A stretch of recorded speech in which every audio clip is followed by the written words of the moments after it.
writing the theme song for this, was that always in the works, or did you know that it was going to, how does one prepare to write a song? It was quite fortuitous because we were getting together an extra set of songs for the next chapter of the Progress album to release around the tour. And the boys were coming over to Los Angeles to do it at my house in the studio there. And right about the same time, Matthew Vaughn, the director of this film, got in touch with the Take That lads, us, and said, would you like to do a song for it? Come down and see the movie. So we went down, and literally down the hill, because I live up on somewhere. And then we saw the movie, and it's absolutely amazing. We actually didn't see it in its finished form, but the thing we saw was about 70% finished, do you reckon? Yeah. And it was absolutely amazing. And Matthew had given us a sort of brief of what he wanted the song to sound like, but we didn't have one of them, did we? No, we pretended we just couldn't wrote do this that. one. We couldn't do that. Yeah. So we gave him a different one instead, which thankfully you liked. Yes. Would you like a How biscuit? about this one? Yes, I would. Thank you. Shut Yeah. down. Thank you. And I'll be eating it the whole way through of this interview then. That's cool. So, what was your first take on X-Men? Because obviously, were you fans of the original series, and was it exciting for you to be a part of this project? I know I've done the talking. Can I talk? Oh, carry on, yes. So I was Wolverine for a good 12 months. Leather jacket, vest, and that was it. So I've been a big fan of the movies. And I did want to be Wolverine, and he's my favourite superhero.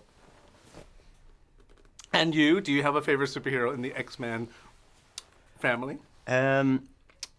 Actually, I don't. Who's my favourite? I do like Professor X.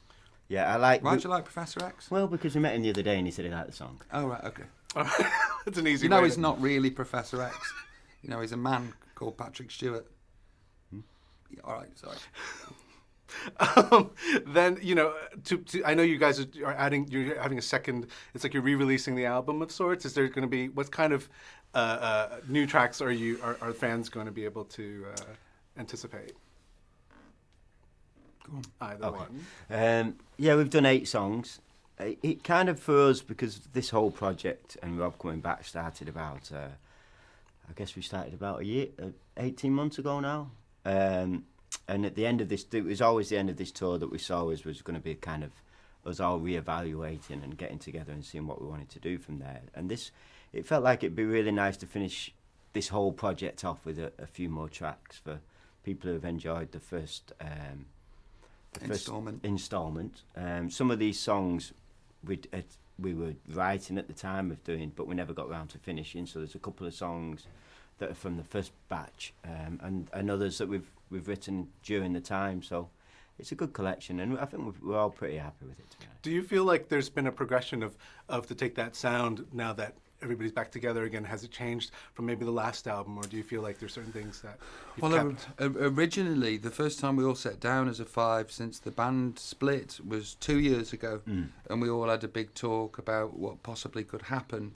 And we were going to call ourselves The English. We were going to scrap the name because we don't like it and come back as this other thing called The English. And we were all pumped up about doing it. And we thought it was a great idea. Of course, it wasn't. We take that.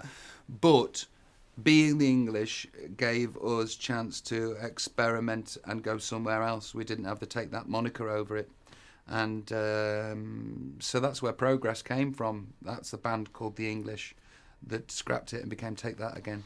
There is, because I grew up listening to your music, and so it must be really nice.